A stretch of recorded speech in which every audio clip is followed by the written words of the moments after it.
In the tapestry of life, where every thread holds a story, America in Black and White emerges as a haven for the voices echoing through the heart of our communities. In this podcast, we wade through the rivers of our collective experiences, celebrating the vibrant hues of change brought forth by the whispers of hope and the roars of action. It's more than just a conversation. It's a journey into the heart of our society, illuminated by the light of those daring to dream and do. Join us, and let your voice be the melody that guides us toward a dawn where every color finds its place in the masterpiece of our shared destiny. Together, let's paint a future brimming with the positives that dwell in our minds and the actions that shape our world.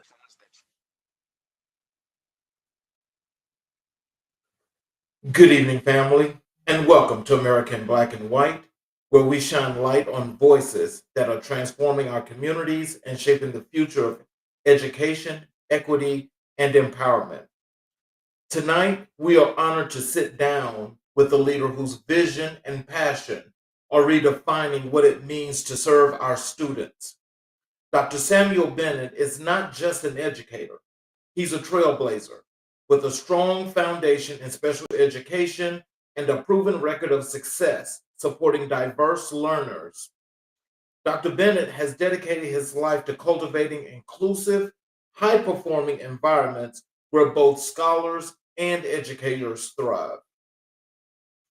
He believes that leadership is service, and through that belief, he has built a culture of excellence, equity, and accountability, bridging instructional rigor with authentic relationships.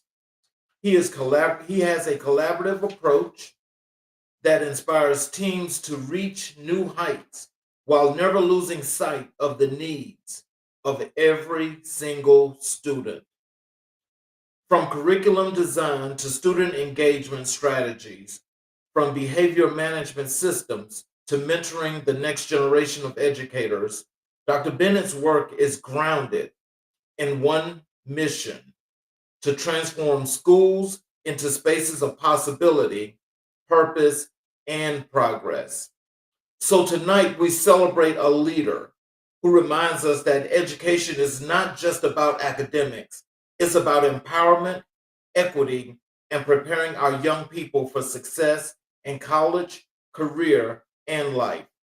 Ladies and gentlemen, please join me in welcoming to America in Black and White, Dr. Samuel Bennett. Hello, sir. How you doing? How you doing? How you doing? How's I am everybody? I'm doing just excellent. Is there anything you'd like to add to the show before we get started?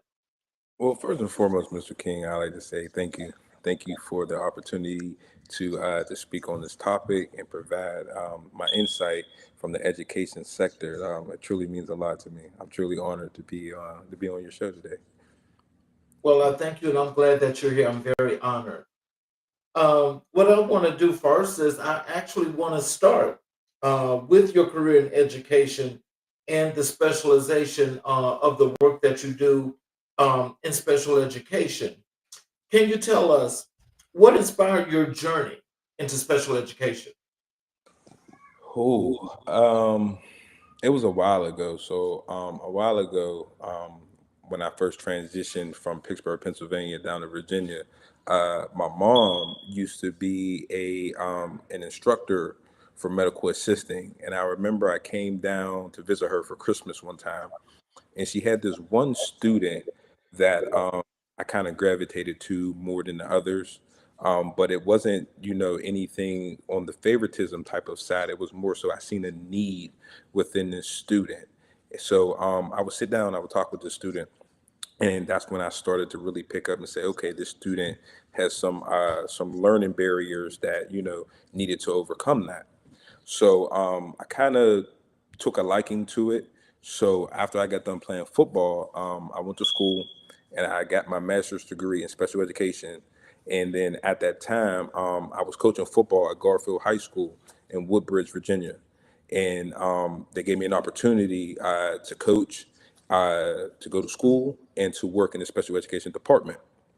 And ultimately, that's how I got started. And then as I was working through those barriers and learning the ranks of everything, that's when I then found my purpose. Dr. Bennett, it looks like your screen may be frozen or something. Because I'm not seeing you live. I actually see like what looks like a picture. There you go. Is I think that should be you right there. That's different. Yeah, I'm not sure why I'm frozen. I'm sorry. Yeah, again, that's another. It looks like there's another like frozen picture there. So if you tell us, how do you define inclusive excellence in today's classroom? um, Inclusive excellence to me, you should be able to see it before you feel it. So when you walk into an inclusive classroom, you should be able to see the learning that is transpiring. You should be able to see the thought process of the students through their kinesthetic movement. So not just sitting behind a desk, but ultimately have them up, moving, and learning and using those kinesthetic movements to express their feelings, because a lot of students in the special education sector struggle with verbalizing their answers or verbalizing their thoughts. So you should be able to see through their movement. So, what are some of the things that you use as a process when it comes to communicating and getting to understand these students to help them to become better citizens?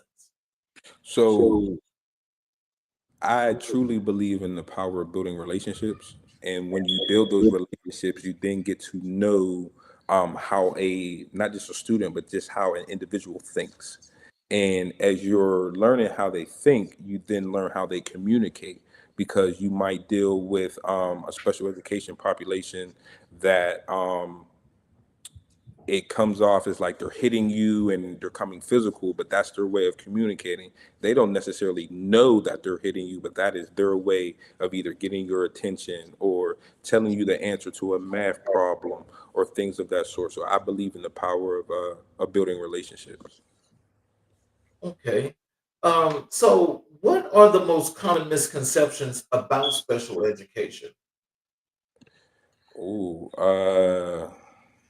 that's a good question. The most common thing that I see about special education is individuals think being being in special education or having special education services are a bad thing. They don't understand the power of having an individual plan or an IEP. They just kind of look and fall into the stereotypical things of, oh, that means I have mental issues. That means, I can't do this or I can't do that. But it's a lot deeper than that. It's more so an IEP is a tool to help them learn or a tool to help them express themselves, and you put that into a plan. I'm really not sure why I can't see myself. I'm sorry. Yeah, it says I'm frozen. I don't not know why I'm frozen. Let me see. Not really sure why I'm frozen. Let me see. I'm sorry, everybody.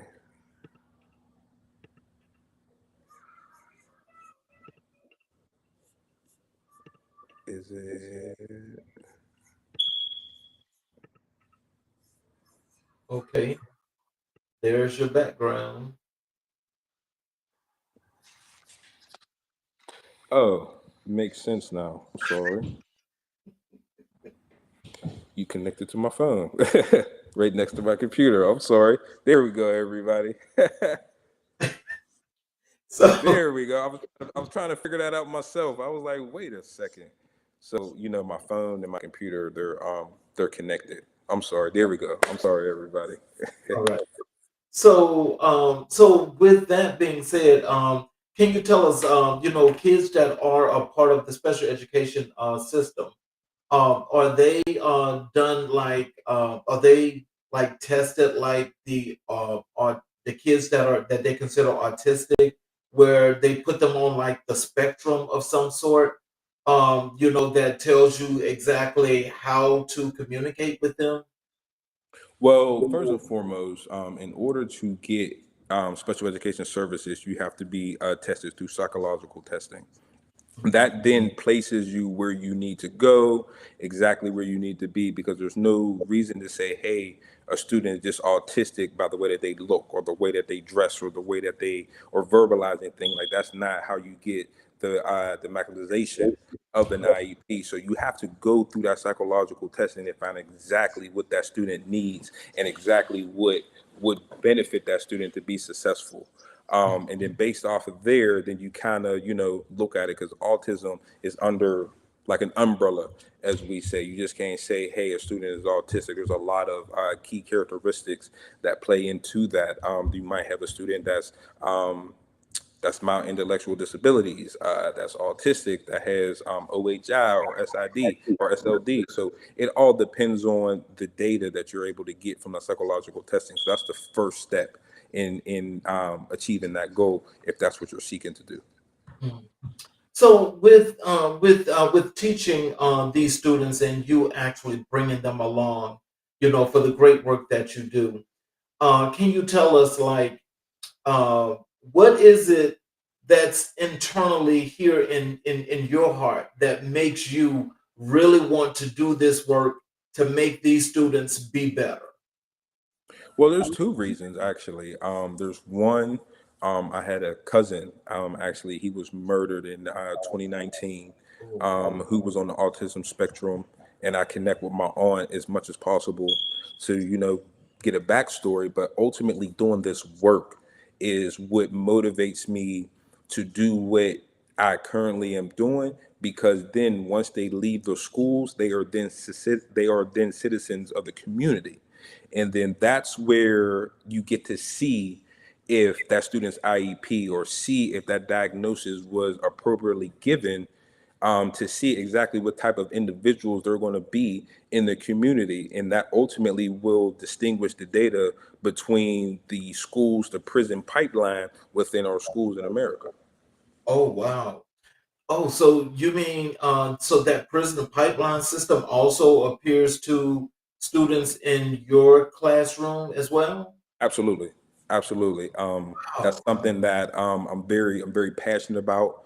I actually wrote about it in my dissertation. The data that I found through the research was just mind-boggling to me. That I speak about it daily, even at work, for the mass communities, and how I bring awareness to it to help bring a light to it, to where there are some schools that are doing a disservice for our students in a lot of minority areas, and that is different from those in the Caucasian areas. So that school to prison pipeline continues to grow for various reasons. Oh, man. So I mean, I have one last question about that, because I mean that right there, you gave the whole world something to actually think about with that. But can you tell me something?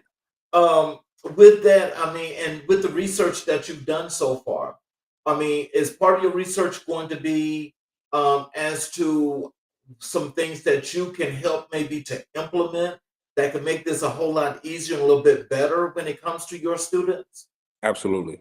Absolutely. So, one of the things that I found very critical that I initially do myself is, um, well, let me backtrack. One thing that I found is there is a vast difference in data between teaching a Black student in minority areas versus teaching them in a Caucasian more population, but also it's the color of the skin of the instructor that is teaching that student. So what I found is you have some students who said within the data that they felt like they would have been more successful if they had a more relatable instructor. So if they had more Black teachers, or if they had more white teachers that understood the trials and tribulations that Black students encounter. So what I found is a lot of the Caucasian teachers are either uneducated on how to teach a minority student, uneducated on how to teach a minority special education student, and they just do not know. There's some of them that are fearful to come into the communities for stereotypical reasons, and that was, for various reasons. But also, you have a lot of Black teachers that contribute to that as well. Oh wow. Oh wow. I find but in all honesty and sincerity, the thing that actually is more perplexing to me about what you just said is that one, we already know how the education system is in general when it comes to Black students. We already know how that is. But to one, have a teacher that don't look like them, that don't have the ability to communicate with that student on a proper basis is really, that's the worst disservice that you could ever do. Right. But what makes it even more horrendous is when you have the people or the teachers that look just like these students, that one, that are doing a disservice and not doing his or her job in the proper manner anyway, because they know they're not doing a proper job, but is to know that they can actually go to these schools every day and still sit in that classroom and do a disservice to that child. Absolutely. Absolutely. That is horrible. It's So horrible. has there been like any situations where a lot of teachers have actually brought this to the attention of the principal, superintendent, the school board? Um, I have found that a lot of teachers that I have worked with, even with me as a special education department chair, or even when I was in the classroom, um, a lot of them feel discouraged. A lot of them feel as if they're not being heard. A lot of them feel as if they are not being provided the proper resources. And a lot of them, some of them just don't care, if you want me to be honest with you, because we now work in an education system to where it kind of feels as if it's along the same lines of what's the point? Because there's a lack of support, there's a lack of help. There is more so the schools have turned into treating students as a number instead of a human.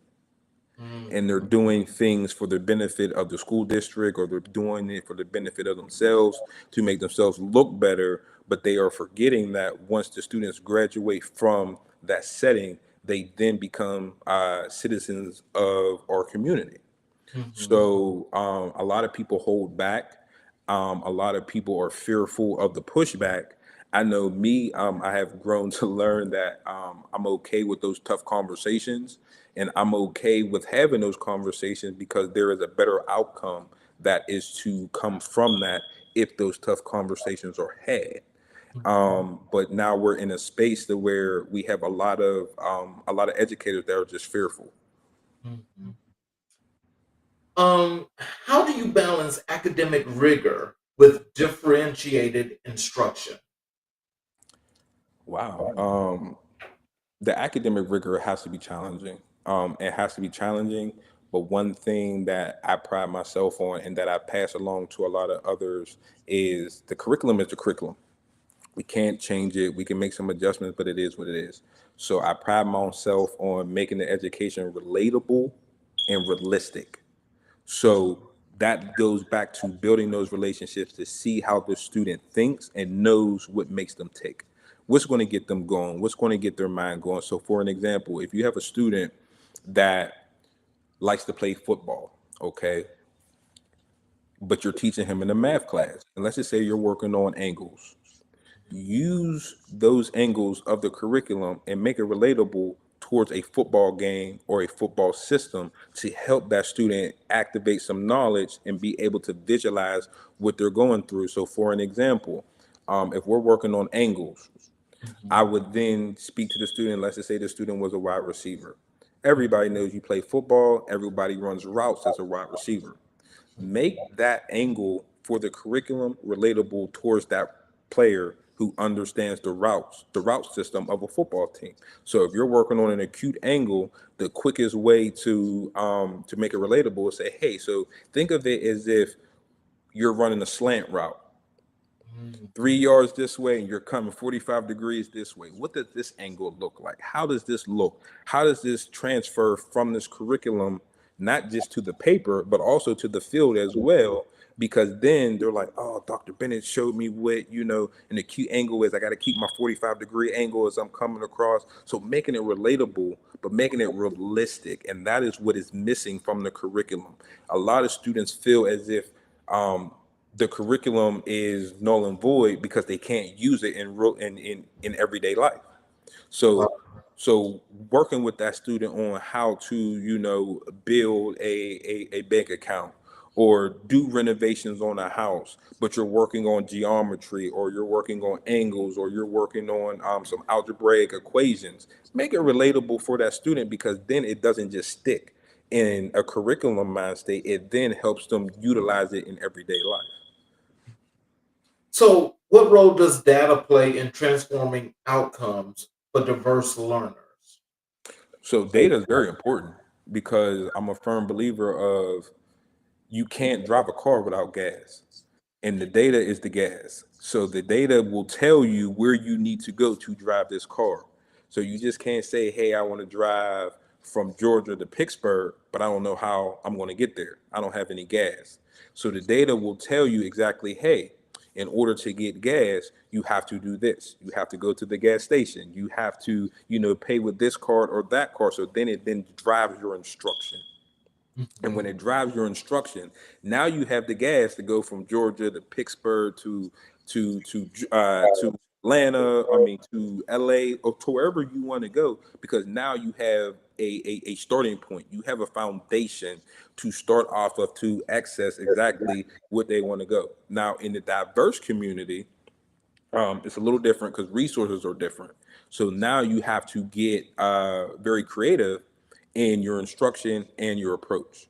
So then you get to tailor it and make it realistic towards that student, because you then have the relationship. So being in a minority area and teaching in low poverty, low income areas, it helped me in more ways than not, because one, I grew up like these students, so I know exactly what they go through. I have the data to build the foundation of where they can start. And then with me building that relationship, and not just building a relationship, but knowing exactly what makes that person tick, now I can be able to put my foot on the gas now that it has a full tank of gas and we're ready to go. But I'm utilizing the resources that I have that are available to me to help drive that instruction to make that change. Mm. So, in just say in said situation as that goes, what are some of the things that you do to bring the student into that situation to help them to learn how to navigate and make this a little bit easier for them? I show vulnerability. I So, show them that, yes, I have my doctorate degree. Yes, I may be your teacher, but excuse me, there's only but so many things that makes a difference between you and I. So I mhm, didn't bring myself down to their level. I kind of feel as if, teaching is kind of like a hierarchy now. You can't say this to this student, the student can't do this, the student can't do that, because I'm the teacher, which I agree that there are some rules and stipulations and boundaries that has to be set, but no one wants to feel like they're being scolded at as they're learning. They want to be able to say, hey, Dr. Bennett knows what I'm going through. He knows I may not have eaten today, so I may make it relatable. Or I might do like a lunch and learn because I know that student, they might like Chick-fil-A, so I get them some Chick-fil-A because I know that student has not eaten that day, which then if they have not eaten, they're not going to learn anything. So just lowering myself and becoming vulnerable to that student to let them know I am open to fully receive everything that they're able to give. can you share a breakthrough moment with a student that shaped your philosophy?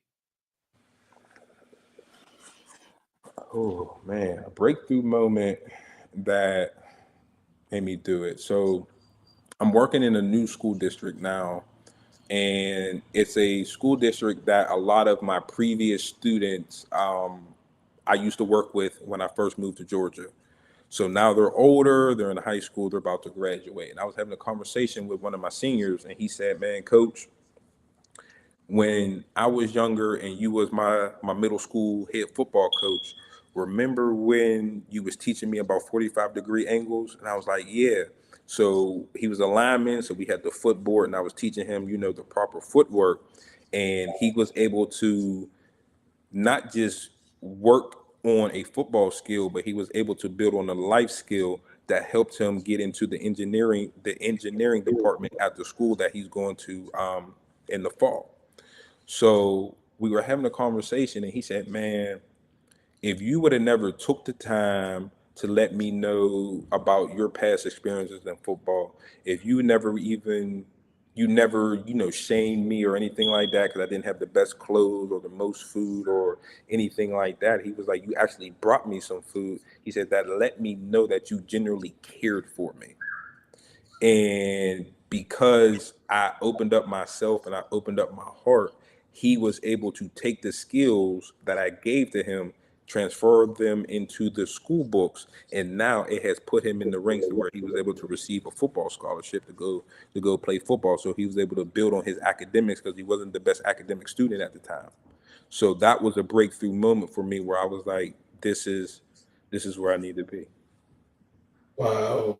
Now, you know something, I think, that's where I think a lot of parents, would really be not just happy that their kid has a teacher or an instructor like you, but I would think that most would like be very, very happy to have you to continue to help that student as he or she is continuing through school, because those kind of relationships, I know, they happened during the time where I was going to school, and I know school now is totally totally different.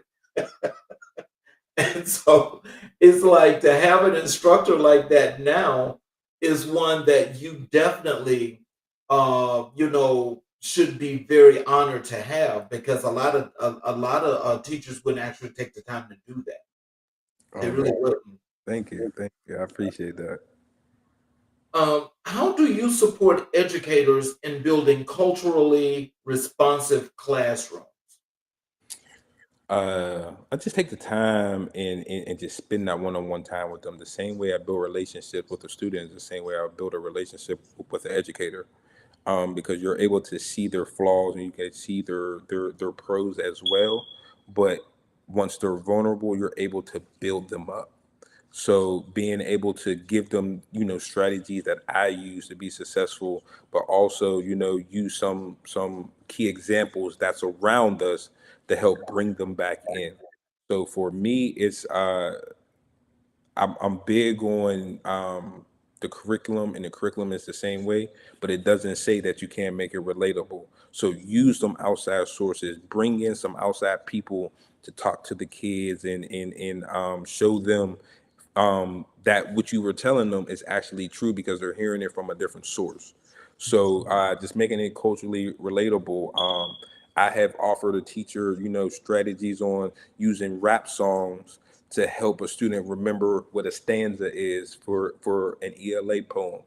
So just making it, very culturally relevant, but also reminding them that this is what you need to get from that because you still have to master the curriculum. So for me, you have to make it culturally responsive. You have to put in those strategies and those learning tools that are relevant for our community in which we're serving. Wow. So, if you just take a moment now, I want you to tell our audience, what is the motivation of Dr. Bennett and who is Dr. Bennett? Oh man, the motivation of Dr. Bennett is success. I love success in any way that it looks. I'm hard on myself. I'm very, very, very, very hard on myself. But just overall success is what motivates me, and that looks different for everybody. So my success doesn't look like yours, and it doesn't look like the next person. So just using that relationship to learn what the students see as successful and help them accomplish it. Um, who is Dr. Bennett? Dr. Bennett is a work in progress. I'm nowhere near where I would like to go, but only God knows exactly where I'll land. There's nothing too flamboyant about me. I'm born and raised in Pittsburgh. Single mother. Um, Definitely didn't have a silver spoon in my mouth. But one thing that I pride myself on is my drive, my work ethic, and my dedication. One of my greatest mentors, when I first started teaching, her name is Judith McDaniel, and I still talk to her today. And she told me the very first time we met, she said, and I wasn't even Dr. Bennett at the time, she said, Sam, one thing that I value about you is you are firm, friendly, but you're fair.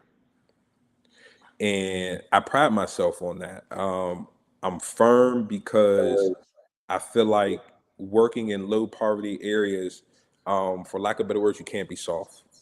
You got to give these kids love, and sometimes it comes as tough love. And you have to firm, and you have to stay firm on your morals, values, and what you believe in. I'm friendly. I talk to everybody. I have no problem with shaking a stranger's hand. I have no problem with doing, any service through my fraternity. I have that, like, I'm not that person. Anybody who truly knows me, that if I have it and they need it, I will give it to them, the shirt off my back and everything. And firm, friendly, and I'm fair. I'm fair because for me, I don't waver off of, who the person is.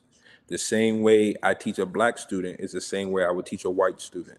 The same way I would teach an African American student, the same way it would be, an Asian student. I'm fair all the way across the board. Even with my time with being a high school administrator, I did not waver when it was come to the discipline actions. I was fair. I did it the way that it was supposed to go. And to me, it does not matter. You do the wrong things, you get the right consequences. Is how I always say it.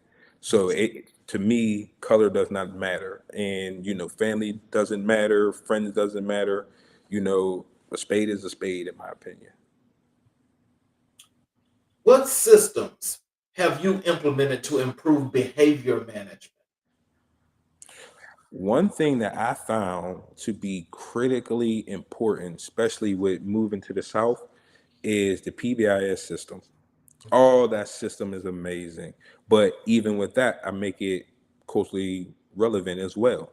So I'm not going to put a behavior system out there and track students' points and things of that sort. And I'm giving, a kid that I know does not have a computer a piece of candy. He's not worried about that candy. He's trying to get a computer or whatever. So I'll be like, hey, I know you need a computer. So what I'm going to do is I'm going to push you to exhibit positive behavior to the point you're able to achieve that computer. So I'm offering incentives, and I'm offering rewards that are going to be liked. So I understand my community. I know what's going to be strive to be reached. Like, for an example, you're not going to tell a kid, hey, if you get 100 points this week, you can go to recess. Not not even paying attention to the fact that where he has recess the moment he walks out this door. His parents ain't around, his dad's not around, he's kind of a lost cause at home. So he's gone ripping and running the streets. But because I know that student, I'm like, hey, you can get this, this gift card, or hey, you can have this type of time with me, because I know they're struggling on an emotional side. So I implemented a PBIS system that is relevant to the student, Mhm. and it has worked phenomenally for me. Oh, wow. So, how do you measure success beyond standardized testing? How would I measure success farther than standardized testing? I would Yeah. just say the individual, because a test score doesn't tell you exactly what a student knows. You get to see exactly where they go in life. Because once they get out into the world, then you will be able to measure and or see how successful you was with that student and how much that student received. So for me, you'll never be able to tell a student's success is based off of standardized scores, because I can tell you plenty of stories on how students just click through it just to get through it because they really don't care for it. Like, let's just be honest with you, they do. Like, they just get through it. So I measure that based off of the success that they're able to reach once they leave my doors and go in the community. Mhm. So, what's interesting about that when we talk about standardized testing and, here in the area which you're in Metro Atlanta, and just thinking about everything is about a standardized test. Of course, that's nationally, but they really focus on that. Can you tell us what is the difference in how you work with students to focus on the test in a broader perspective? Make it relevant to life, because once that student closes that computer or puts down that pencil, those test scores are pretty much, it is what it is. And once they graduate, they'll never see them test scores. They'll never even hear from it. So I then make the curriculum which are aligned to those standardized testing and make it relevant to life, because they're able to take those skills and transfer those over to life. So I make it very, very realistic. I get out in the communities with them and point out some things and do a lot of things with the kinesthetic movement, a lot of college tours and things of that sort. So I legit make it deeper than what it is on a piece of paper, because once they put down that pencil or that paper, they'll never understand it, and then they live the rest of their life. Students are kids for the shortest part of their life, so you'll be able to truly measure that based off of the success that they're able to reach as an adult. What advice do you give new teachers entering special education? Learn. Take the time to learn the different areas. Take the time to learn the cultural differences. Take the time to learn the cultural barriers, because that is what is hindering a lot of success in our communities. Is people are just not taking the time to learn and being flexible, because education has turned into a one size fit all kind of deal, and that's not it. That's not it at all. Mm, Everyone does not learn the same. You can't put everybody in the same box expecting for them to build a house. So you got to be flexible. You got to bend the rules a little bit. I ain't saying break them. You mm, just got to bend the rules a little bit to get the students to think outside of that box that they're trying to be put into, and build them up that way. I think that is critical. Like, it's not a one size fit all. This system doesn't work for you. It may not work for me. It You just can't do it. It's just unrealistic to me. mm. So, as you mentioned that how critical this is, so tell me, how does critical thinking go into that? Are you having to teach these kids more about how to critically think now? Or are you finding some are already at that point and they're kind of like easier to push along than others? You definitely have to teach critical thinking skills more than anything now, because even the curriculum is scripted now. Say Yes. this, say that. If a student puts his right hand up, it means this. If a student says this, it's so scripted now, man. And it takes away the ability for students to just think, put things together and think critically. So yes, I read it and I don't like it, but then again, I flip it and use my own terms and my own words. Like, hey, so think of it this way. If you had to go to the store for your mom, they pick up groceries and things of that sort, do you think it would be smart to go over there this way if you know you have to be back at? Like, I legit make them think. And it becomes comical at times, because you can start to see their wheels turning, and you can see them thinking, to where even in my school building, I make them think. And sometimes I was speaking with an administrator today, and I told her, I said, sometimes you got to play mind games with them. Sometimes you got to play mind games with them to make them think outside of the box, so that way they're not thinking their way in. They are learning how to think their way out, because it is a one size fit all type of deal within the education system. You have to teach them critical thinking skills. And then now that COVID came into play, and that hit the Black communities very hard, and it also hit the white communities hard. But the difference is, there's a difference in resources. Mhm. So the Black community got it the worst, because let's just call it what it is. They're not the highly funded, communities. So making them think and making them get outside of that box is very important to me. Oh, wow. So tell us, Dr. Bennett, in a perfect world, in your world, Dr. Bennett's world, Okay. tell us, what does your school look like when you put your school together? If I had to put my school together, it would be innovative. It would be very innovative. Um, and the reason why I say that is because a lot of the things that I seen to be useful for me when I was in school are not available anymore. So it would be a lot of critical thinking. It would be a lot more field trips. It would be a lot more engagement.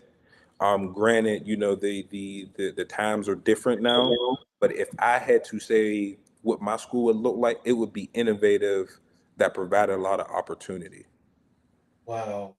And see, I think, well, this is just in my opinion, I think the way you're thinking about that is what I think the education system should really be about. Because I think once kids are allowed to understand, and it's what they think and how they think about these things and how they learn to fix these problems, makes it so much easier for them rather than trying to make them robots, Hmm. make them just want to use particular instruments and not be those innovators and creatives that they most likely naturally are, which Absolutely. means that the school is dumbing them down, you Hmm. know, because a lot is not actually being put there. So when they have instructors like you that are actually opening up these boxes or these springs or or these rooms, these windows, it's making the kids actually look outside because it's like they want to know what's over there and they want to get there. Right. And see, that's what I'm trying to understand. How is it that like when you have a teacher like yourself, and your kids respond to you, like, are they like are your administrators actually looking at, okay, well, if they're responding to this, let's learn a little bit more about what Dr. Bennett is doing in his classroom. Hmm. Are they doing that? Oh yeah, absolutely. Absolutely. I had a conversation with my administrator today, and she said, because it took me a while to cool, I'm only in my second week. She said, Dr. Bennett, listen, it took me 31 days to get you out of that contract, to get you over here, because I know what you bring to the table. And that was heartwarming to me. And it was more so she truly understands how I believe in cultivating a whole student, how I believe in cultivating a whole child, and how putting them into a box isn't doing anything but trying to get a number. I'm not here to get a number. I mean, because I feel like if you're doing things for the right purpose, then the numbers will come anyway. So you have to open up a student. You got to completely break them down to build them up the way that you need them to. And then with that, they're able to stand on their own 2 feet and see what life truly has for them. So being able to relate to them, being able to have those tough, engaging conversations with them, to be able to truly understand who they are, where they want to go, and the things that they're dealing with at home. People forget that when we teach a student, we only have them for certain many hours out of a day. But no matter what you tell them, they still have to go home at the end of the day. So those hours are critical, Yes. and you have to maximize those hours to the best way you can, because no matter what you tell them, they have to go home. But if you tell them the right thing, show them the right thing, and show them how that curriculum or that lesson can relate to the life, it'll stick to them when they get there. Mhm. So just taking that time. And so, how do you ensure equity in resource allocation across schools? I'm sorry, can you repeat that? How do you ensure equity in resource allocation across schools? Having that conversation with the people who are in charge of the budget, because there's not every school that utilizes the allocations the right way, but ensuring that the students have what they need and they have it at appropriate time. So it's very intentional on how you plan, Mhm. how you plan for your day. You can't go into the next day not knowing exactly what you want to do. And if you know exactly where you want to go and what's upcoming, you can then ask for those resources, plan for those. You can write grants for those. You can reach out, for outside community engagement to help you get those if the funding is just not there. There's a lot of ways to actually get it. You just have to become knowledgeable on actually getting, but it would be very, very useful if you were able to get it from the proper allocations. So, what's your vision for the future of special education? My future, how I view special education in the future, it would be for it to look the same as general education. I think special education kind of gets a negative connotation because of the name, but you can't really tell unless you know a student has a more severe disability. But even with the ones with the severe disability, I feel like they should be fully included in everything, Right. because everybody and everything in the world is not the same. Everything in the world does not look the same, but most importantly, they should be treated the same. Mhm. So ensuring that all students with an IEP or all students with a disability are treated fairly, and they have the proper access to the curriculum. And the only way to actually do that is to be intentional on their psychological testing, and that they are getting the proper supports within the schools, to make sure that they're fully included in those general education classrooms, in those PE classrooms, art classrooms, and ultimately in the community. So, let me ask you this question before I move on to another area. Tell me about emotional intelligence.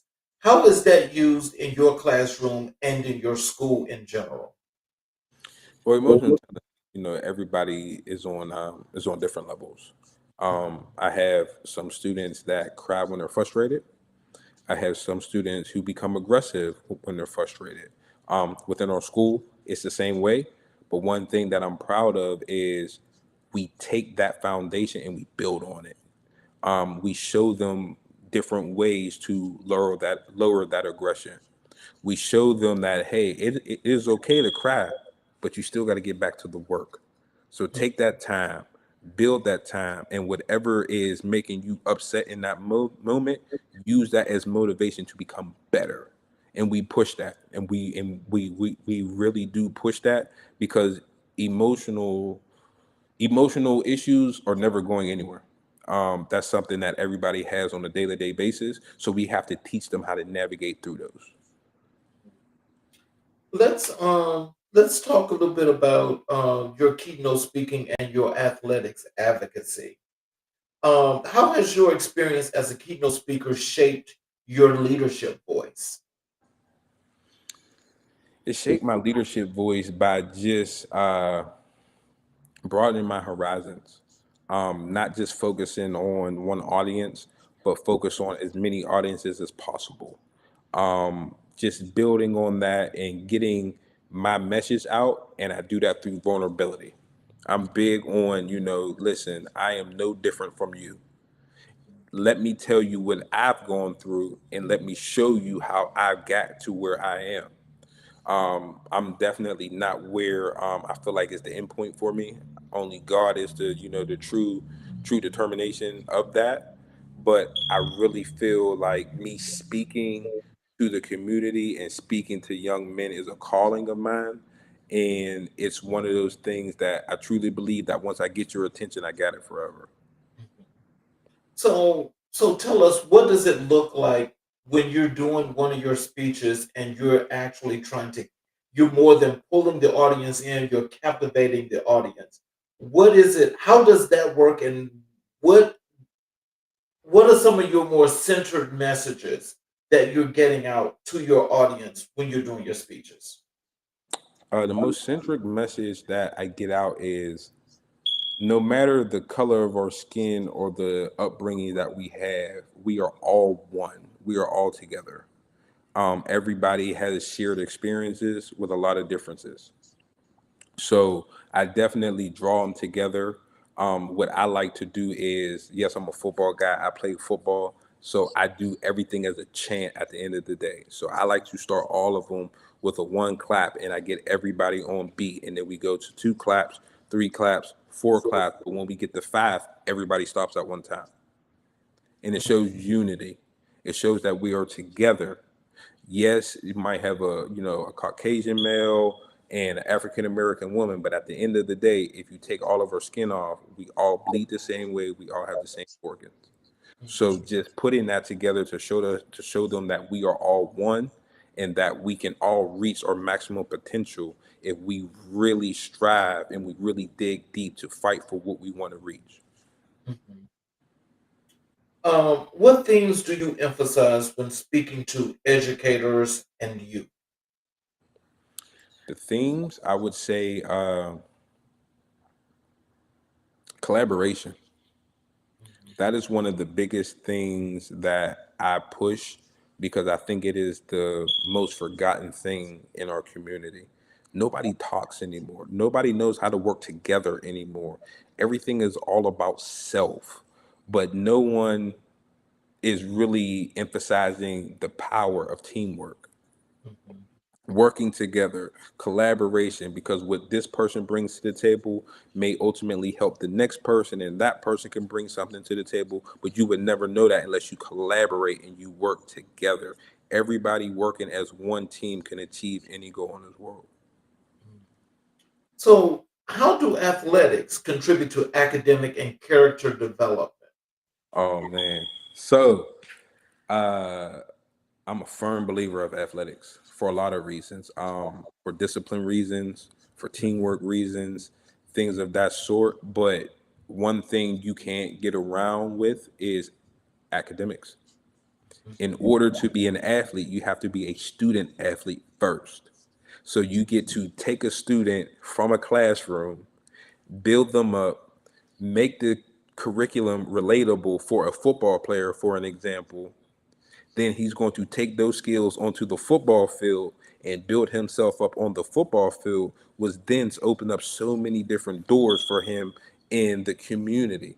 But it helps me leverage academics, help me leverage athletics, and athletics help me prepare you for life. Because within academics, I can teach you the curriculum because that's what we have to do, but I can make it relatable and realistic on the football field. Because you were a great athlete, then I could take those skills and transfer them over to an athletic standpoint, which then either allows you to, get into the workforce, go into the military, and whatever it is that you're trying to reach in life, you can take those disciplinary strategies, those courage strategies that we built on that court or on that field, and apply it to your everyday life. But it would never start without academics. But you also can't play athletics unless you have great academics. So, as you're saying this, it sounds like you're saying you teach them how to apply this. So, in helping them to understand how to do the applications, what does that look like as you're working with them? What does that look like when you say, "Hey, this is how you need to apply this going forward" when you get them set? So I would just remind them. I'm like, hey, remember when we talked about this in math? Remember how we talked about this, how we took that on the football field? Now, how would this transfer over to how you would take care of your mom? Tell me how this would, apply to how you would, try to multiply your bank account. What do you need to do in order to get there? You have to go back to those skills that we were teaching in the classroom, that when we were working on bank accounts and interest rates and things of that sort, and then how we talked about how that works on the football field. Because a lot of people will be like, oh, I just want to play football because I want to make a lot of money, I want to take care of my mom, but they don't work on the foundational skills to even get there. So when they get out into the community, they blow the money. Right. They blow their money because those skills were not taught. But one thing that they'll never forget, and this is across the board with any sport, is discipline. Mhm. Were you disciplined enough to stay structured in your finances to build that bank account the way that you were? Or were you out there just frivolously spending because you got too caught up in the moment because you finally got the money that you tried to, that you tried to accumulate? So did you utilize those skills? So I make it relatable, but I never let them forget. Right. What lessons from sports have influenced your leadership style? One thing that I learned from sports that influenced my leadership style is dedication. Is to be completely dedicated. I'm an extremely dedicated person, and even as a leader, I am dedicated to my community. I'm dedicated to my cause. But working in sports and playing sports ultimately helped me relate to a lot of different cultural backgrounds. I played with, black athletes, white athletes, Asian athletes, and it just took me from a lot of different races because I was able to. I took the time to learn them, but it ultimately said, "Hey, you know what? Even in my leadership style, I can speak Spanish to you because, hey, I remember when I had a Spanish teammate who taught me Spanish before, so now I can relate to you on a leadership spectrum." Or, hey, I remember when, I was down and out and I had a teammate who needed to be, helped or remember, but I don't know what you go through in life. I was able to relate to them. So it opened up such a big box for me in leadership that I'll forever be thankful for. But ultimately, one thing that it definitely taught me is how to remain dedicated to the cause, Mhm. how to be able to stay structured. So, how do you advocate for student athletes in underserved communities? By providing them with opportunity. So I use the platform that I have, I use the current resources that I have, and I open my doors to them as much as I possibly can. I have paid for football camps, cleats, things of that sort, the things that they need to be successful that in the minority areas they don't get as much as everybody else in the higher up areas. So I take my platform and I'm not selfish with it. I'm very selfless. And if I have a resource, I completely open it up to make sure everybody has an opportunity to take a piece from it to maximize their potential. Let's move over to your work in community engagement and leadership. What does authentic community engagement look like in education? Uh, what does it look like? Mhm, It's present. mhm, You should be able to feel that. You should be able to feel the authenticity. You should be able to feel that I'm not here for a number. You should be able to hear, you should be able to feel that I'm here for the purpose. When I go into a school or when I go into a community, I don't want anybody to look at me as, oh, he's way up here. No, absolutely not. I will shake your hand just like I'll shake anybody's hand. I will help you pick anything up off the street, but my authenticity is also, it's also shown. So you see me picking up trash. You see me, helping the homeless. You see me in the schools for Christmas drives with my fraternity of Alpha Phi Alpha Fraternity Incorporated. I want you to see my authenticity. mhm. So, how do you build trust with families and local organizations? Consistency. Consistency. And I tell people that every day because I don't think people understand the power that it has, especially in the black communities. You have a lot of, students that where their mom or dad will consistently say, hey, I'm coming to this football game, and they never show up. Or, hey, I'm going to do this, and then they never do it. So I pride myself on keeping my word, and I do it with professionalism in the professional setting. But the same way I do it in the professional setting is the same way I do it in the personal setting as well. Wow. So, can you tell us what role do schools play in healing and empowering communities? So there's a lot of resources, through the social workers, therapists, and things of that sort. I wish there was more. I wish there was more reality to it, because it's more so like a one size fit all within the schools and the counseling department. Is, hey, how do you feel? How do you that? But you don't really know what that student is going through until, one, you learn the student and you build a relationship with them, and you take that time to go see exactly what they're going through, because you don't really know how to help anybody unless you know exactly what they're going through. Go to that student's neighborhood, ride around in the neighborhood, ask to speak with their mother, or ask if you can, come over and have that conversation in their environment, so you fully are submerged in what they're going through. So I wish there was more. I wish the school spent more time on fully cultivating the student in that way. So, with that being said, because I think that's a very interesting point that you're making there. So, like, if that could be done, I mean, can you tell us, could that be structured to a way that, besides you guys having the parent teacher meetings there at the school, or you having the the video conference on the computer with the parents? I mean, could they be set up to where, do you think it's possible that they can actually write that as a lawful standard, that you guys are able to make those home visits to familiarize yourself with the family and to get to know the students a little bit better? I know some school districts that have started it and haven't really continued it, but I think it should be embedded in the curriculum. What I would do is, in the beginning of the school year, I would put all the educators on a bus and just drive around the neighborhoods in where our school is located, so they could see how the students walk to school.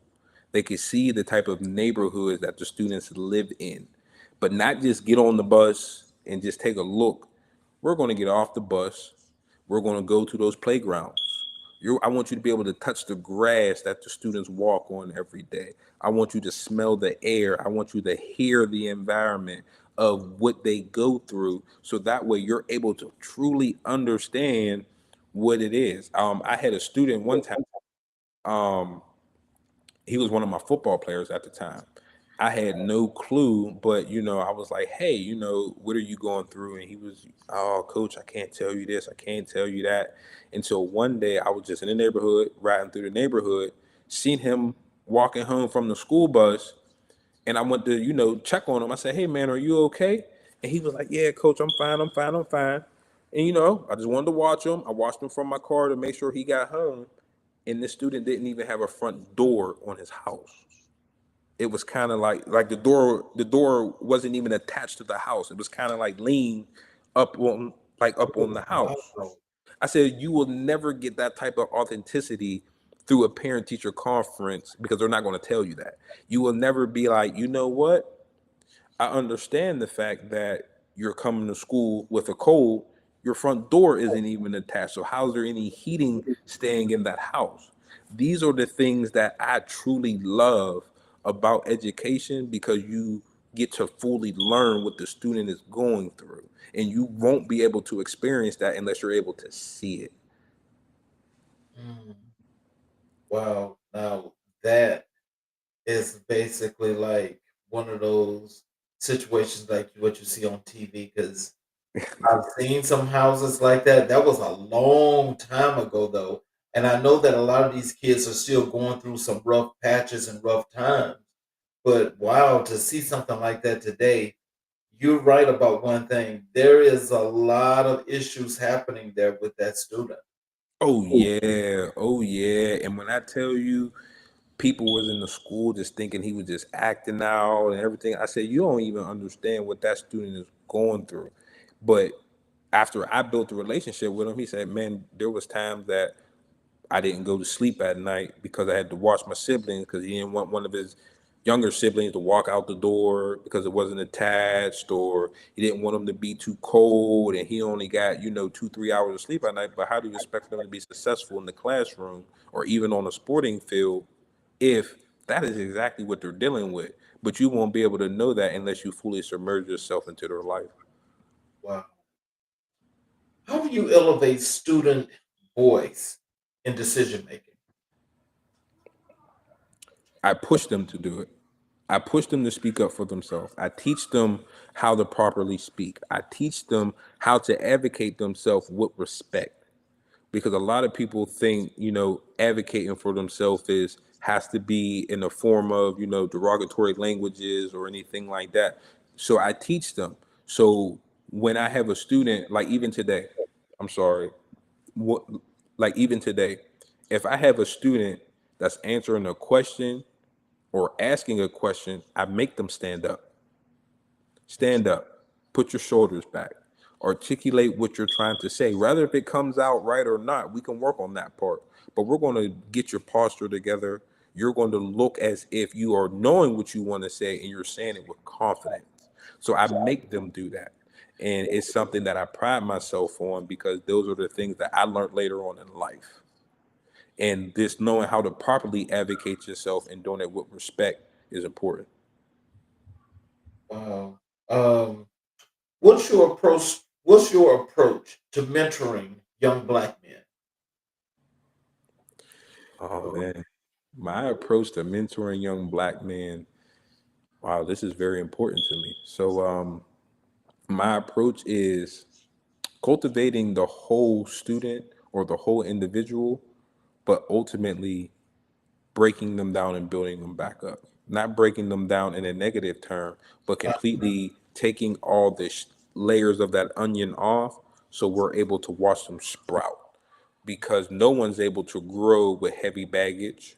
So you have to pull off, a lot of their bad trials and tribulations and things of that sort. You got to completely strip them in order to build them up. So even with mentoring, you can talk to somebody until they're blue in the face, but if they're not open to receive it, they'll never keep it. That's true. So you got to completely break those barriers through, relationship building. You got to show them that you are generally there for them, and you have to do that with consistency. And you have to be consistent every single time. And that is how I believe mentoring should be. You should show them the way, and they'll never get away from it, but you'll never be able to instill that unless you pull off all those layers of what they have gone through. Well, let's transition over to the other part of your community engagement with Alpha Phi Alpha Fraternity Incorporated. Yes, sir. Yes, sir. Black and gold. Yes, sir. So tell us, how has Alpha Phi Alpha shaped your values and leadership? Oh man, that's a great question. Um, the same way they stripped me down. They stripped me down. They built me up, and even with the building up, there was always a consistent reminder of the way that I should go. We have a saying that's not the alpha man way. And when I pride myself on doing it the alpha man way, I pride myself on living my life the alpha man way. So having those brothers to consistently remind me when I'm doing something wrong, but also celebrating me when I'm doing something, correct. But even when I am doing something correct, there's always a teachable moment from that. So just continuous learning is what I get from the fraternity, and it's something that it's I love Alpha. It has transformed my life in so many different ways. Being from Pittsburgh and being from those poverty-stricken areas, it changed my life that I never knew would happen, and it brought out a lot of characteristics in me that I didn't know I had. So let me ask you this question, because I mean, that in itself, I know that that's a whole lot and that means a whole lot to you. But being from Western Pennsylvania, Yes, sir. okay, to where you are right now, can you truly tell us what made you pledge Alpha Phi Alpha?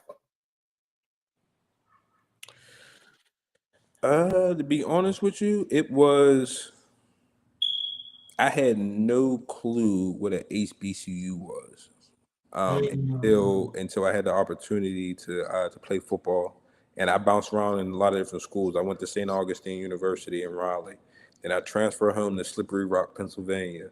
Then I transferred back to Bluefield University, but it was that key moment at a HBCU where I seen it, and then I started to learn from it. And I said, "Hey, man," and I had no knowledge of this growing up as a young black man, and I seen that, and I was like, "What is this?"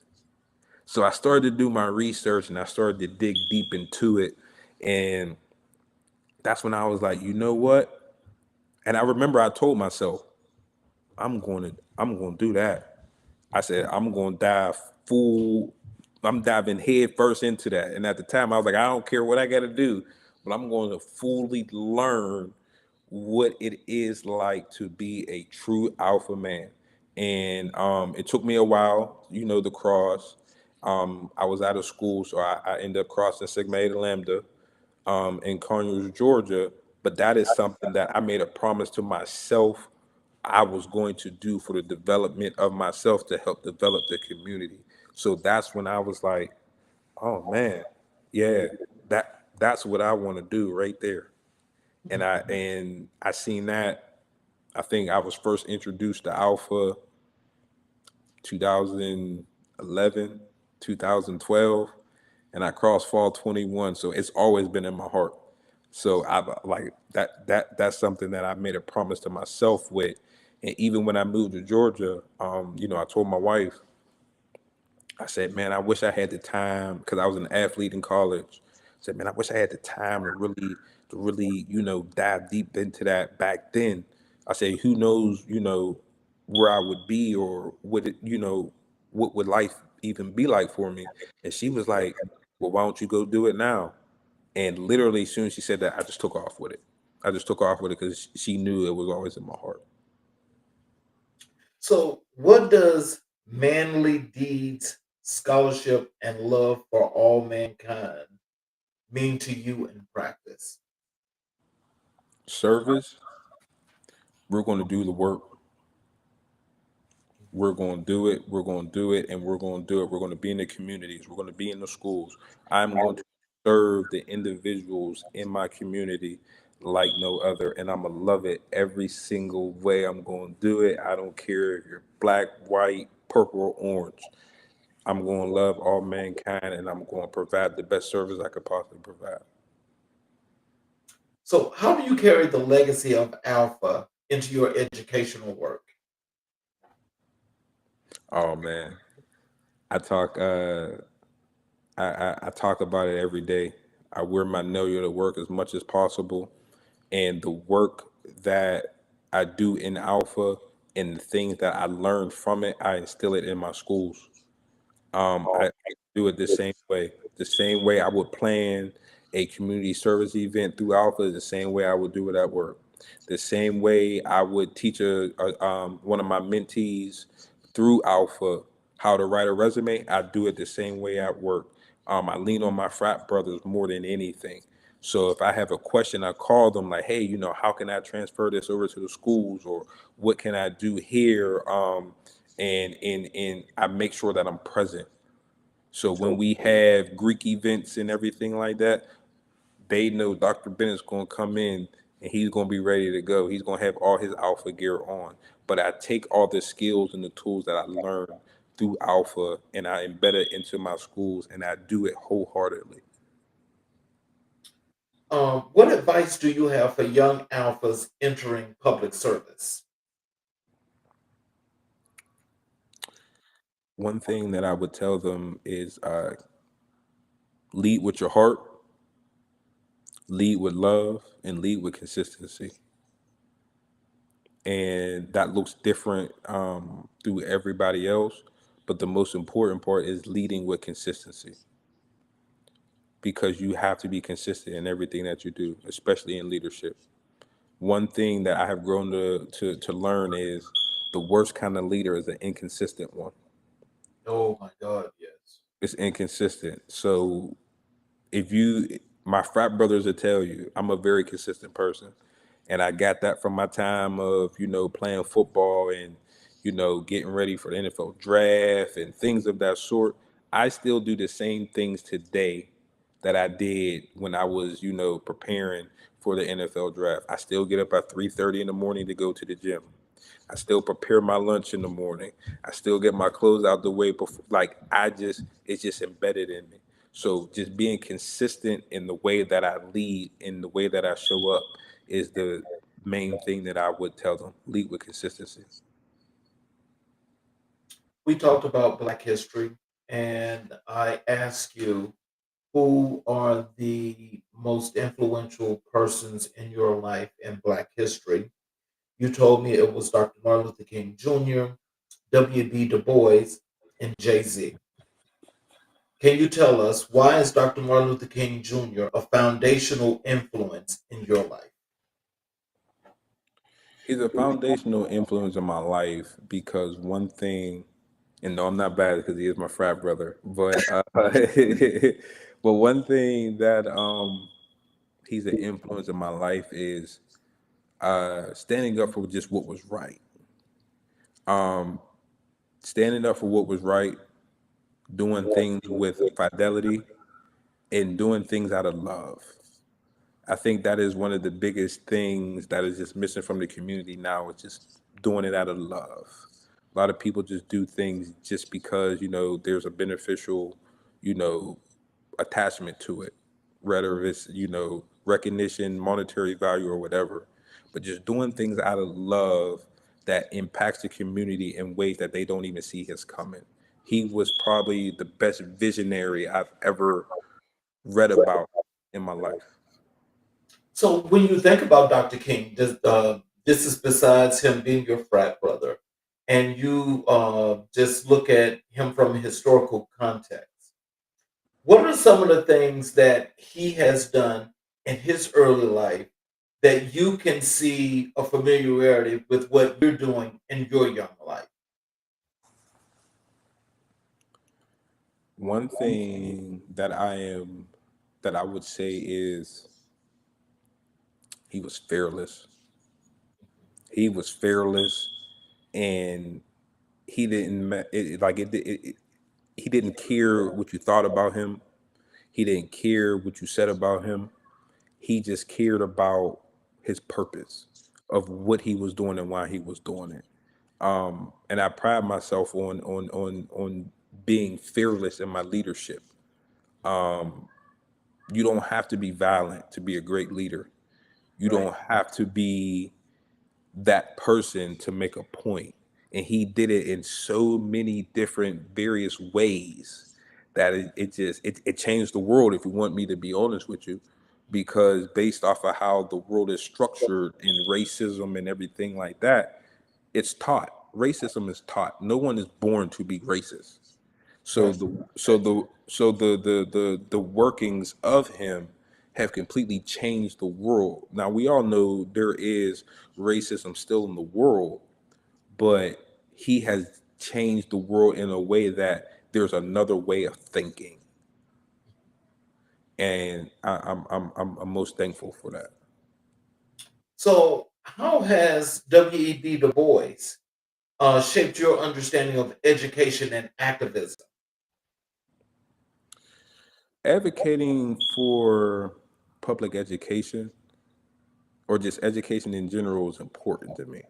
And the way that he did it, it was just monumental because he was able to bring awareness to public education, but he's also was able to bring awareness to Black education in HBCUs. So that is something that was big for me because being from Western Pennsylvania, we don't have a lot of HBCUs up north. Right. So bringing that acknowledgement to me was like, to be honest with you, I didn't know there was any HBCUs until I moved to the South.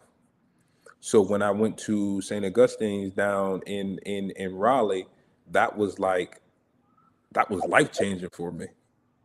Like I remember calling my mom, like Mom, I never seen so many black people at one school doing the same thing for the same cause. And I love that. I love that. And now that I'm down here, I go visit Clark Atlanta, I go visit Spelman, I go visit Morehouse, and I feel at home, not just because there's a bunch of individuals that look like me, but there's always a bunch of individuals that also think like me. Mhm. Because now I will say this about W.B. Du Bois and knowing how he was about education and how he he put it out front Mhm. and just let it be known that what education meant. Why why is it that back then how they were still trying to what do you want to call it, uh, take away and not really educate the Negro the way they should have. And he was calling all those points out all along the whole way at the same time. And Right. so, what I was just thinking about him is that as he did that, and I look at how you're instructing, your students today, where you're putting points on the board, where you're actually hitting things that are not being hit that's making a difference. Do you kind of see some similarities to you and W.E.B. Du Bois when it comes to education? I do. I do. One of the main similarities that I see is I believe I believe black people are a lot more powerful than what we're given credit for. True. I feel like we can change the world, but we're not given the same opportunity because of the color of our skin. Mhm. And I know that would open up a whole different type of, conversation. But if you really, really think about it, and I didn't learn this until I was at St. Augustine and I had a history class. Black people were the first ones that actually came to this country. We were already here, but we were We the were, first people on the face of the earth in general. there we go. But a lot of different phases told us it was, this person, it was that person. So just think about it. If we were the first people here and we were given the same learning opportunities as everybody else instead of suppressing us, what would be the biggest difference? The biggest difference would be you would see more black voices in higher places. I can say this. We have to do this on your return show, but just so you know, you see, that's where the thievery, the deception, Hmm. the everything else, the manipulation. That's where all that came in when them folk Right. came over here from Europe about them caves. Yep. So Yep. had the Moors left them in the caves and let them be savages like they were, what would the world be like now? Exactly. It'd be different. It'd be so different. And me and my wife talk about this all the time. I was like, if blacks were given the same opportunities, we'll run the world. Well, we running it now. We got folk that are trying to keep us from that point of actually getting to that next tier because we're right there, right here, arm's reach. We're There already we here. go, baby. We just gotta go ahead and do it all together. Listen, if we do it all together, it'll be monumental. Most Oh definitely. man, that'd be a good one. So, what does Jay Z represent to you in terms of cultural legacy and innovation? Wow. So just looking at how Jay-Z took every boy, he's been a part of like pretty much he has lived out every dream of an average little black boy from the projects. Mhm. He was able to start in the streets as a drug dealer, transform himself into this music mongol that then now runs so many corporations. Mhm. And he's able to do it at the same table as a lot of different races. But one thing I ultimately always respect is he never changed his image, he never changed who he was.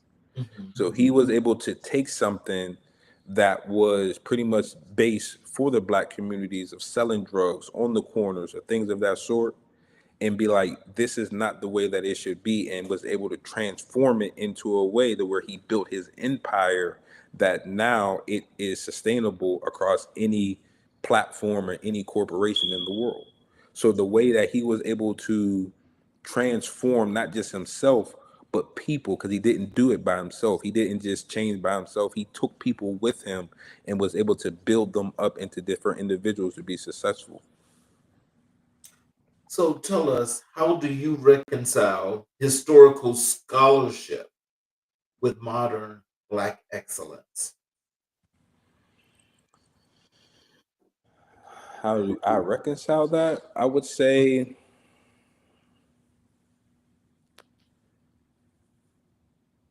being devoted. I would say being devoted to the purpose, being devoted to not just black scholarship, but black excellence. Mhm. Because once you become a black scholar, then you can then promote that black excellence because you have the tools to pass to somebody else. You have those tools to not just pass to, another black individual, but you could pass it to anybody. But it just hits different when it's another African American, because now you have another brother or sister in this world that is able to transfer those skills to somebody else. So now it turns into a domino effect. Well, you see, that's what you represent. You represent that Black excellence. And so Absolutely. you're setting that standard right now. At least you've already started that. So as you already started that, you've already got the foundation set. Now you're just building up. That's it. So as you're building up, I mean, what's there other than to look at you, not just on a mantle, but as the work that you're doing that's setting the standards going forward? That's what we're talking about. That's Black excellence. I appreciate that, man. I really do, because I'm big into that. I really believe in giving back to the community. I really do. And then growing up, I didn't have a lot of those opportunities.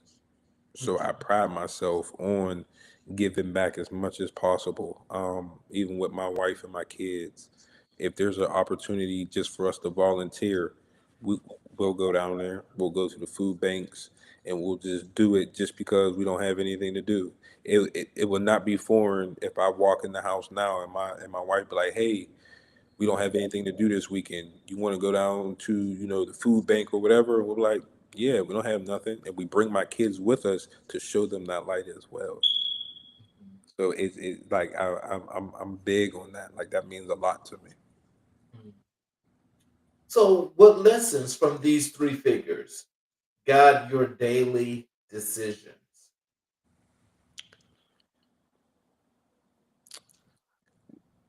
I would say being being that authentic advocate. Be that person that is not afraid to say what everybody else is, what everyone else is afraid to say. Being that person that is not afraid to do what everyone else is afraid to do, and not being afraid to just doing what is right. Mhm. I'm completely okay with that. I say it all the time, for lack of better words. I'm fine with being the villain. I'm fine with being the villain, especially if I know if it's for a good cause. And if I take any heat or flack from it, that's fine, because I have tough skin. I'm a Pittsburgher. I'm tough. Like, I got tough skin. See the cup back there? See, he's a smart man. He's a smart man. He's a smart man. I'm a Pittsburgher. So, I'm tough. I'm hardworking. I believe in ethics. I believe in dedication. So, if it's if it's something that I know I'm going to take flack for, or I'm gonna deal with anything from the public for, I'm strong enough to stand there and take it because I know what I did was right. Right. So, how do you teach Black history in a way that empowers rather than re traumatizes? By example, By example, I would show them what it looks like. I would show them what it's like to create their own legacy. Show them what it's like to be that person, but being the exemplar. So the same way I present myself is the same way I expect to see it. What's your message to young Black scholars navigating identity and ambition? Be who you are. Be who you are unapologetically, and do not let anybody limit you. One thing that stands firm is, and it holds true to my heart, is when I first got my doctorate degree. I remember I sat down and I was like, I have family members who thought I would never be able to read. So that's what drove me to get my doctorate degree. Didn't know I would ever achieve a doctorate degree. I'm the only one in my family with a doctorate degree. I had no clue on how to get it, but I just knew there was something more I could go. And I truly credit that to my wife. I truly credit that to my brothers at Alpha Phi Alpha Fraternity Incorporated, because they completely unlocked a side of me that I did not know I had.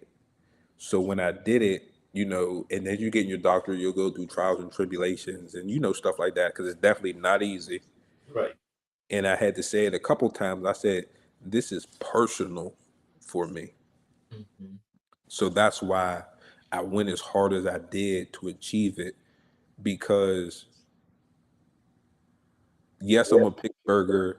Yes, I'm football minded, but I'll tell you a million times over, I will never let anybody tell me what I can't do. Right. I won't. And that's the competitive side of it. If you tell me I can't do something, I'm going to make it my business to show you that I can. And I would tell them that don't let anybody put a cap on you. Don't let anybody say what you can and can't do. And you never know how far you can reach among the stars. Just keep going and keep going and keep going until you can't go no more. Final question. If you could sit down with King, Du Bois, and Jay-Z, what would you ask each of them? I would ask Brother Dr. King, what would I ask him? I would ask him, where did he find the courage to keep going through everything that he went through? I would ask E.B. Du Bois, I would ask him, what was his niche that he seen in education that Black people were missing? And Jay-Z, I would ask him,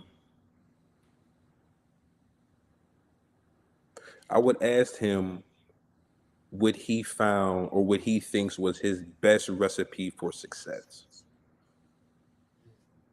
That's interesting.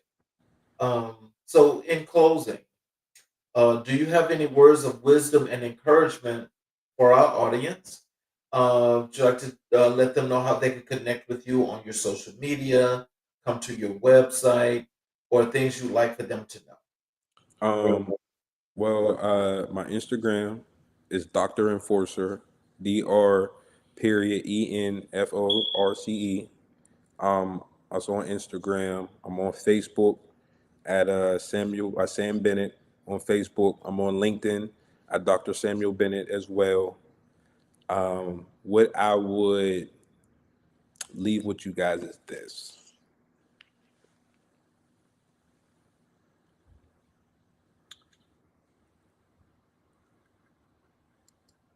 You do not have to be a product of your environment, but there's always positive that you can be a product of your environment. Meaning, you could be a product of your environment without being the negative side of your environment. And just because you grew up in certain circumstances, in certain situations, that is not who you have to be. Just because you grew up in the hood, that does not mean you have to be hood. Just because you grew up one way, that does not mean you have to stay there. One quote that I use at work, and it makes the most sense, and I'll say this in closing: Rome was not built in a day, but it always started at the bottom. And that's what I would leave them with. Well, I want to thank you for blessing us with your presence today on the show, because truly, I think every guest that's come on here, not excluding you, has everybody has displayed and exemplified that Black excellence that you were just mentioning. And that is what we will continue to showcase, but also it makes me proud and makes me happy, to have the opportunity to come across people such as yourself and those prior to you, that have come here and they've taken the time to give the audience, you know, this positivity, this great image of what we really are and what we have always been. But you never get that opportunity to see that. Right. And so when people have the opportunity to hear, an excellent educator like yourself, and there's been an enormous amount of Black men that's been here on the show that are educators, and I got to say, each and every last one of you are setting a standard this high. And I promise you, when I say that, you guys are setting the standard this high, and it makes a difference because the influence, for our young Black boys and the people in our community that really don't get the opportunity to see that. Hmm. So it's like when they do pop up in schools and they see educators like yourself, that makes them breathe that sigh of relief. Right. And so I'm just happy that you were able to come here on this forefront so people can actually see who Dr. Samuel Bennett is and why Dr. Samuel Bennett is such an excellent educator. But you take it a step further because you have a specialty with what you do. So you add a whole lot to this pot of gumbo that we're making. A whole lot to that pot. This gumbo is going to be so good that the roux is so thick that everybody wants some. I appreciate that. And so I just appreciate you, and I want you to keep doing what you do, and just know that this is not the first time that you're here, because I hope you will come back. Absolutely.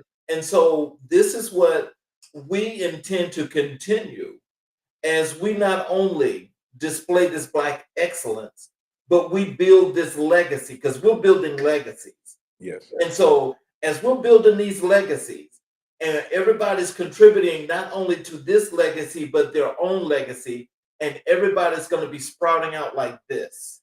Right. So as we go higher, and as we get more time that's passing, people are going to say, well, it was just the inevitable, and you couldn't keep it repressed too much longer. You couldn't keep it repressed. They can't. And so I want to thank you, and I'll definitely be in touch with you, because I definitely want to get some feedback from you, but also I'll send you some dates for next season, because we definitely want to have you on the show. Yes, sir. Hey, I appreciate it. I appreciate the opportunity. I'm looking forward to come back. So the faster we can get that on my schedule, the faster, we can put that in place, and I'll be prepared and ready for it. I'm excited, and I appreciate you so much. I really do. Yes, sir. For those of you that are watching on all of our channels, especially those of you that are watching on the YouTube channels, if you have not supported us by subscribing and enabling all notifications, I am asking if you would please do so now. We definitely would appreciate that because I want to make sure that each and every individual that has subscribed to the show, you get the opportunity to get the show live and you will be notified when the show is about to start so you can watch the show. You'll also have the opportunity to go back and watch all of the previous recorded shows where you still get to get all of this wonderful information that these guests are displaying in order to help to make and contribute to the growth of our communities and to mankind because it means just that much. I would appreciate also if you guys that have not yet, if you would go and you would join and subscribe to our community. In our community, we've got two sides to that. We have the podcasting side where you can watch the show. We have the other side that's AMIBW, where one, you'll be able to get the magazine. You will be able to post. So those of you that are looking to, if you're looking for, let's say if you're an entrepreneur, if you're looking for somebody to fit a description that you want to hire, you can post that there. You can also like the posts. You can like the blog posts that are there. There's several things that's going to be coming there that as the community is building that I want to make sure that you guys are already there when you're doing what you're doing, you're gathering points as you participate, and we're also going to have rewards where you'll be able to redeem those points eventually. And for those of you also that have not joined or subscribed to our magazine, you're able to subscribe to the magazine where you will be able to get the magazine. And finally, we are introducing a new segment in season 4. That new segment is called Final Word Friday. Yes, Final Word Friday, where we will now be on 5 days a week, starting the week of January 12th. But the first premiered show for Final Word Friday is January 16th. On that show, there will be 3 panelists that we will sit down and we will discuss hot topics. It's not like one of these regular shows. It's a show where we sit there, we talk about hot topics. You will also have that opportunity to sit there with your best beverage and we just discuss the topics where everybody gets to participate. The audience can send questions and comments like they do now, and we will all have the opportunity to continue to grow this excellence and this legacy as we were talking about before. Oh, Dr. Bennett, Yes, I'm sir. sorry, I'm going to let you go, but I did not do this one thing, and I'm sorry for this. Okay, this was just, there was just one comment here. And thank you, Dr. Whittier. We got that situated. He was talking about you were frozen. So I want to thank you all and for watching this show tonight. And I hope you guys come back and watch our show again tomorrow night as we will continue here on American Black and White, coloring conversations on the canvas of America. I'm your host, Charles King. You all have a great evening, and we will see you guys tomorrow night. Thank you again.